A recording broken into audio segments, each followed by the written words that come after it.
I just stole Briar's boots. Right now we're gonna condition them. Maybe put some new kilties on. What are those? I don't know. I do, but I'll let you know later. Right now I gotta run.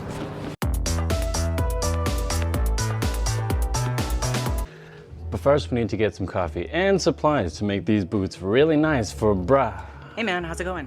Brian Adams. We'll play some Brian Adams later. Me? Nothing. Like I said, we'll need some supplies. So here's what we'll need. First we need a horsehair brush, saddle soap, mink oil paste, and just for variety we'll bring some Lonsdale leather balms. And for the heavy duties, Dubbin wax, and lastly a spare cloth. Now that we got what we need, let's head to the studio. All right, let's clean them up. First thing we have to do, take off the extra dirt. Disgusting. These are the kilties that we'll be replacing later on. If you can see that in the camera, we're definitely gonna try to replicate this. Maybe we'll try some bison. I'd like to use a smaller brush for this one. That way I can really get into those cracks. If you know what I'm saying. Now the excess dirt's gone. Let's do something. What are we doing here? Let's wet it. Gotta clean up all the rest of that wax that's on there before and get more of the dirt out. And we're gonna use some paper towel, clean that right up. So we got our bowl of water, our paper towel, we got plenty more. We are not sponsored by a paper towel brand. But if you are a paper towel brand, we're gonna be using a lot of this for cleaning up stuff. So let us know if you're interested. So right now, what are we doing? We're opening up the fibers, letting it breathe a little bit, and we're cleaning off all that dirt. Now we're just gonna clean up even these cracks in the middle here as well. Make sure to get into those areas. And a little bit of that can ruin the waterproofing. So after you put the water in, it's time to get the saddle soap out. So we're using this Mink saddle soap, and as you can see, we've used it a few times. You could use a cloth for this one, or you could even use, paper towel or anything, but I like to use a brush. It's a lot easier to get into the cracks and crevices so you get it nice and clean. So what I would do is put a little bit of water on the brush, and then just work a lather. Dip it a little bit in there and just get right into the shoe. Now it's going to be a little bit messy, so you got to be careful with this one.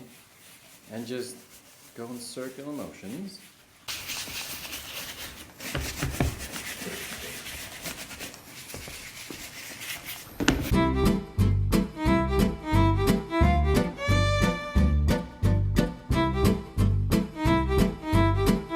Now, after we're finished with that, we're going to take our paper towel, and we're just going to wipe it off.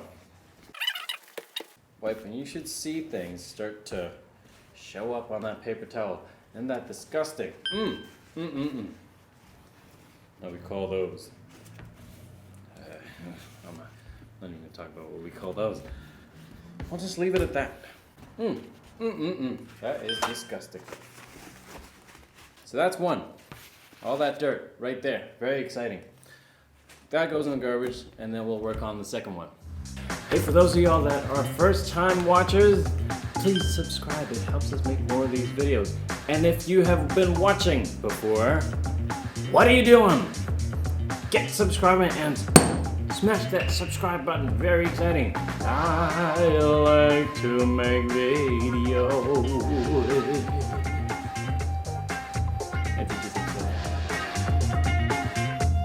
Alright, so now we let our boots dry for a few hours. You don't have to wait that long. I just had to do a few things. So, now time to put on some mink oil.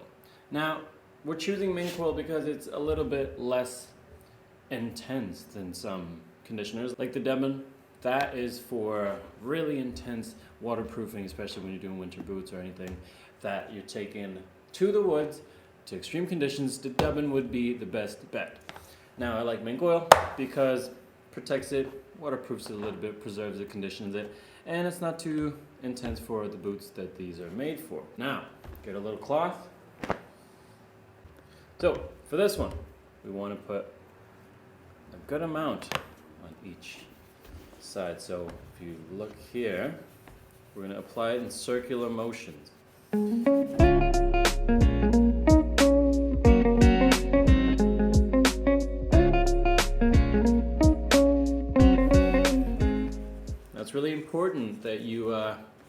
get into these creases. Where it creases the most is where you want to put the conditioner in, because that's when the leather is most worked, and that's where the dirt gets in and gets stuck.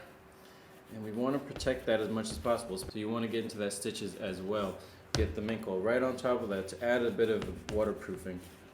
Same thing inside where the gusset is. Sorry, not the gusset, the tongue inside here.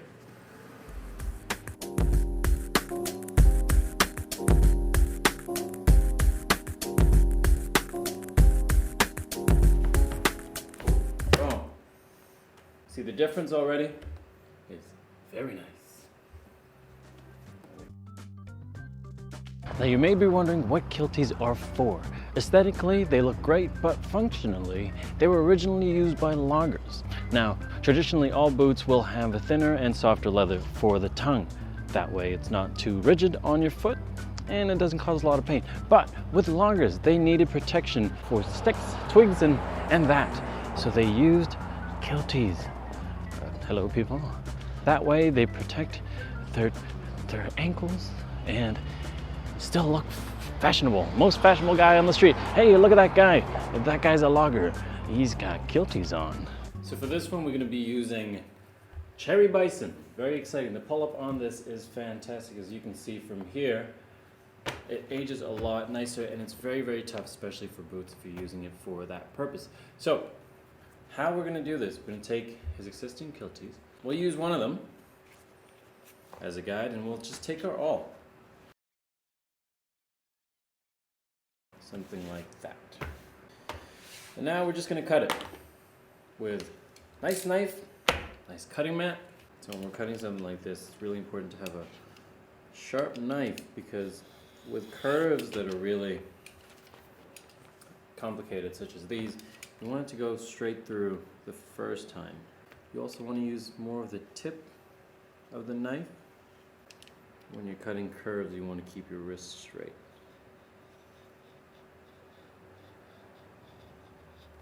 We're going to get into the nitty-gritty. It's really important that you cut away from your finished piece. So what I'm doing here is I'm going straight to the tip first. I'm pushing a little bit forward so then it cuts a bit of an angle towards the inside, because if you just cut this way, what'll happen is there'll be more of a hill instead of a straight cut. And we're going to use a rotary punch for this.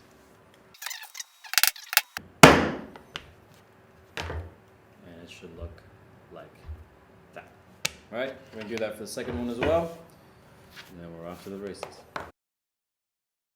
Alright, so now that these boots are done drying, we're going to take a cloth and we're just going to wipe off the excess.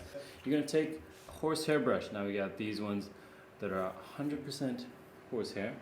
For these, you want to go aggressively just to spread the mink oil on the boot. Now for this one, I gotta stand up.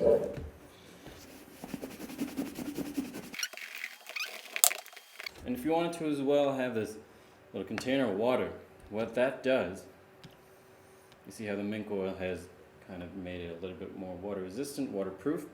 But the water, once it's inside, it'll help shine the shoes a little bit better.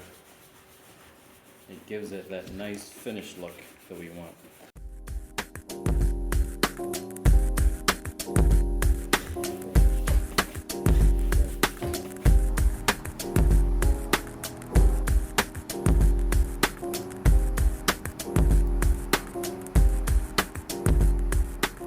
And there you have it, everybody. These boots are now rejuvenated. From these old kilties to these Cherry Bisons.